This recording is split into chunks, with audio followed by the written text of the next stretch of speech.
Moments ago, we got off a conference call with Celtics Gordon Hayward to see how he's been spending the time during this NBA suspension. I'm Sierra Goodwill here with Mike Petraglia. Obviously, NBA players all dealing with the situation a little differently, and they are all approaching their ability to stay fit, both mentally and physically, in different ways, depending on, the space and the access that they have to training materials. But you asked specifically about the emotional toll this has had on Hayward so far. Yeah, Sierra, I thought it was important to note that given the fact that we all around the world, around the country, are trying to handle this, staying at home and staying mentally fit and emotionally fit, what about an athlete who goes through getting ready for each game at a very high level, performing at an elite level athletically? And when this all comes to a stop, how do you deal with it? Yeah, I mean, I think you bring up a good point. I think physically it's one thing, and I've been, when it's the nights out, been running outside, and we have a Peloton, so I've been doing the Peloton bike, and I have the team was able to bring over some weights, so I've done a lot of body weight stuff, and then some dumbbells and a little bit of kettlebells, as much as I can from the physical side of it.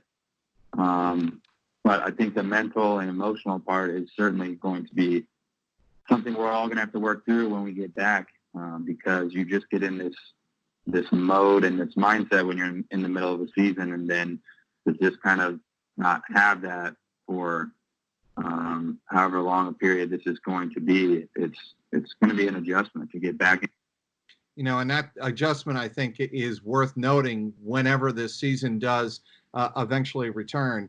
We have to be considerate, I think, of these athletes and give them some leeway, not only just in the NBA, but the rest of the professional sports world, how athletes handle the emotional transition from not playing for, several weeks at a time to trying to get up to speed very quickly and get back to a competitive participation.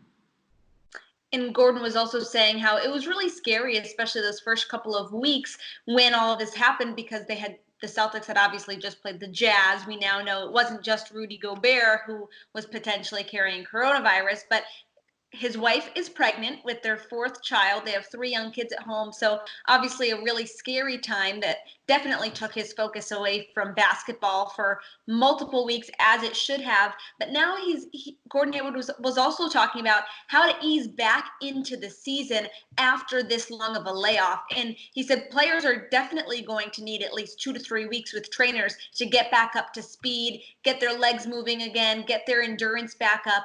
And whether that's going back into the regular season that's shortened or heading right into the playoffs, there's definitely going to need to be this period of transition time.